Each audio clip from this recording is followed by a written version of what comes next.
அன்பை பாடும். என் நாவும் நாமம் போற்றும். என் இதயம் உம்மில் மகிழும். எனக்கென்றும் நீர் போதும். இயேசு கிறிஸ்துவின் இனிய நாமத்தினாலே உங்களை வாழ்த்துகிறேன். கர்த்தர் நல்லவர். கடந்த நாளெல்லாம் நம் தேவன் நம்மை பத்திரமாய் பாதுகாத்தார். அவருக்கு ஸ்தோத்திரம் உண்டாவதாக. இந்த நாளை காண செய்திருக்கிறார். இந்த நாள் உங்களுக்கு எல்லா விதத்திலும் நன்மையாய் ஆசீர்வாதமாய் இருப்பதாக. சங்கீதம் 55:17. அந்தி சந்தி மதியான வேளைகளிலும் நான் தியானம் பண்ணி முறையிடுவேன், அவர் என் சத்தத்தை கேட்பார். கர்த்தருடைய நாமத்திற்கு மகிமை உண்டாவதாக. அந்தி சந்தி மதியான வேளைகளில் நான் தியானம் பண்ணி முறையிடுவேன். 16வது வசனத்திலே சொல்லுகிறார், நானோ தேவனை நோக்கி கூப்பிடுவேன் என்று. 17வது வசனத்திலே சொல்லுகிறார், நான் தியானம் பண்ணி முறையிடுவேன். தேவ பிள்ளைகளே, நாம் ஜெபிக்கிறவர்கள்.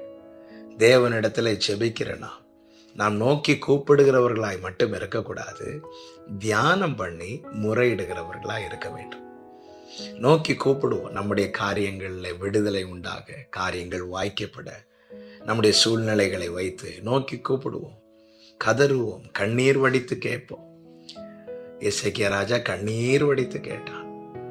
நம்முடைய சூழ்நிலைகளை, நம்முடைய காரியங்களை தேவனிடத்துல தெரியப்படுத்துவோம். அது தவறல்ல, கண்டிப்பா அது செய்ய வேண்டும். வேதம் அதை அனுமதித்திருக்கிறது. வேதத்திலே அநேகருடைய வாழ்க்கையில நாம் அதை பார்க்க முடியும்.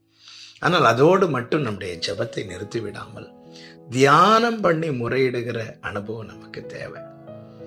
மெடிடேட் பண்ணி, எதை மெடிடேட் பண்ணணும்? நம்மை அழைத்த தேவனை, அவர் ஆணையிட்டு சொன்ன வாக்கு தத்தத்தை, அவருடைய அற்புதமான கிரியைகளை. ஒரு தேவ பிள்ளை இவைகளை தியானித்து இவைகளை முன்வைத்து ஜெபிக்கும் போது ஆமென், என்ன நிச்சயம் இருக்கும் தெரியுமா? இங்கே தாவீது சொல்லுகிறார், அவர் என் சத்தத்தை கேட்பார். காரணம், நான் எதையோ ஒன்றை வைத்தல, நான் இப்பொழுது கேட்பது நான் கர்த்தருடைய வார்த்தையை வைத்து, அவர் ஆணையிட்டு சொன்ன அவருடைய வாக்கு தத்தத்தை வைத்து, என்னை அழைத்த தேவனை முன்னிறுத்தி, அவருடைய அற்புதமான கிரியைகளை முன்னிறுத்தி நான் கேட்கிறேன். நிச்சயமாய் கர்த்தர் எனக்கு செய்வார். கர்த்தர் என் ஜெபத்தை கேட்பார். ஈசாக்கு தியானம் பண்ணி கர்த்தரை நோக்கி பார்த்தானா. வேதம் சொல்லுகிறது. தேவ பிள்ளைகளை, கர்த்தர் நமக்கு தருகிற வார்த்தைகள் இருக்கிறது அல்லவா? தாவீது அதனாலதானே சொல்லுகிறான், நீர் என்னை நம்ப பண்ணின வசனத்தை உமது அடியேனுக்காய் நினைத்திருளும். என் சிறுமையில் அதுவே எனக்கு ஆறுதல். உம்முடைய வாக்கு என்னை உயிர்ப்பித்தது.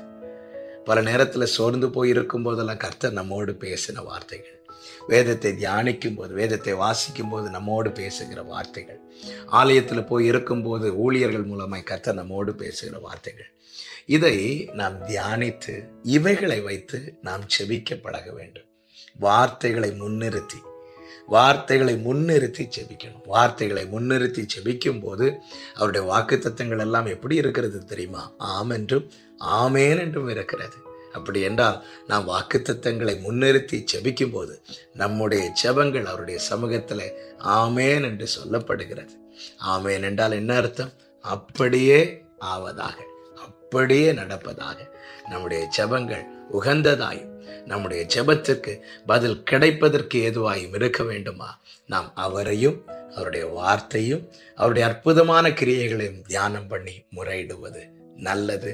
அது மேன்மையானது, அது உகந்தது. இப்படி ஜெபிப்போம், அவரிடத்திலிருந்து பதிலை பெற்றுக்கொள்வோம். கர்த்தர் உங்களை ஆசீர்வதிப்பாராக. நல்ல தகப்பனே, இரக்கமுள்ள பிதாவே, எங்களுக்கு நீர் கற்றுத்தருகிற உம்முடைய கிருபைகளை எண்ணி நன்றியோடு துதிக்கிறோம்.